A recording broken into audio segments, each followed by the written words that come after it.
All right, today we're going to pull back the curtain on the numbers that really drive investing. We're always told to look for a good average return, but believe me, that one little number is hiding most of the story. Let's find out what's really going on under the hood. So let me ask you this. You see a fund and it's bragging about a 10% average annual return. On the surface, that sounds fantastic, right? I mean, who wouldn't want that? Steady, predictable growth. But is it really that simple? Yeah, the answer is a big fat no. Not always.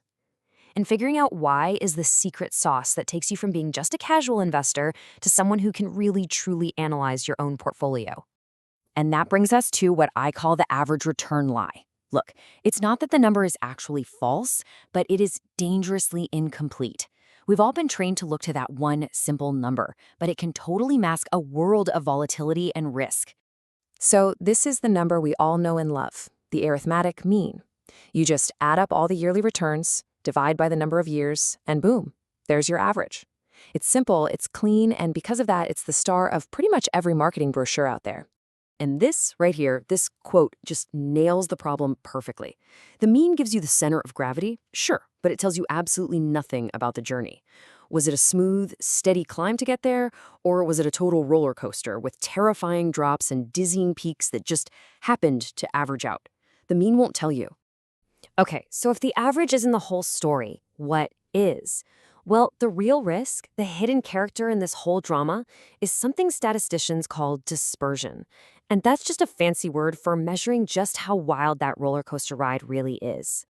These are the tools that let us see the complete picture. Instead of just knowing the average, measures of dispersion tell us how far from that average the actual returns tend to stray. In other words, they let us measure the volatility. And the king of all these tools is the standard deviation. Now, don't let the name scare you. It sounds way more complicated than it is. Just think of it as a number that represents the typical distance a return will be from the average. A low number? That means things are pretty stable. A high number? Well, you better buckle up. So how do we actually calculate this thing? Let's take a look. This table shows the journey for a fictional ABC fund. You can see the return for each year, and then in the next columns, we're basically just measuring how far each year's return strayed from that 7.4% average. We do some quick math, and we arrive at a number called the variance, which is a pure measure of that volatility we were talking about.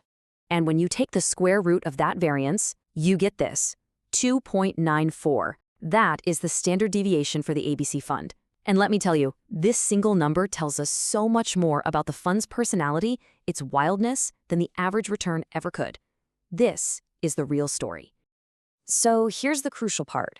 We have this number that captures how volatile things were in the past, but its real power isn't just about looking backward. It's about using that past behavior to try and map out the probabilities of the future. And we do that using this thing right here, the normal distribution, or as you probably know it, the bell curve.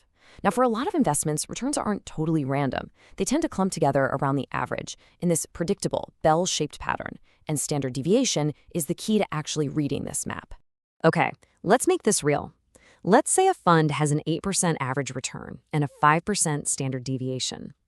The bell curve tells us there's about a 68% chance that in any given year, the return will land somewhere between 3% and 13%. Go out to 2 standard deviations, and there's a 95% chance it'll be between -2% and a positive 18%. All of a sudden, we have a probable range of outcomes, not just one misleading number. See how much more powerful that is? Understanding the risk of a single investment is a huge step forward. But the real masterstroke, the secret weapon of smart investing, is what happens when you start combining different assets. And that brings us to the magic behind diversification. And that secret is called correlation. It's just a simple score from -1 to +1 that measures how 2 different assets move in relation to each other. Do they go up and down together, or do they kind of dance to their own rhythm? This is seriously one of the most powerful concepts in all of finance. So you've got 2 extremes. On one side, a perfect positive correlation of +1 means the assets are basically twins. They move in perfect lockstep. On the other side, a perfect negative correlation of -1 means they're complete opposites. When one zigs, the other one zags. This analogy just makes it crystal clear. Think about it. An ice cream company loves sunny weather, right? A raincoat company? Not so much. Their fortunes are literally the opposite of each other. So if you own both, you smooth out the bumps in the road, because one is probably doing well when the other one isn't.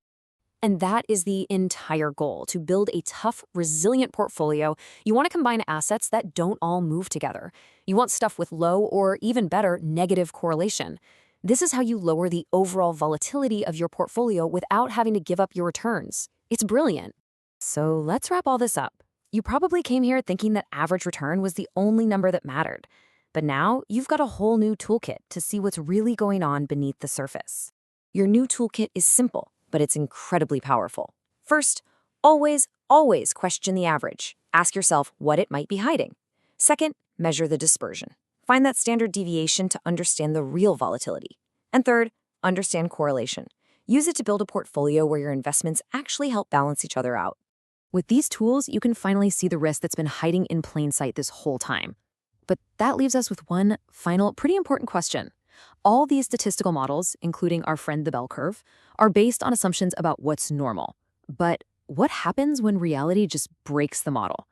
What happens when an event that's only supposed to happen once in 1,000 years happens tomorrow? That's a story for another time.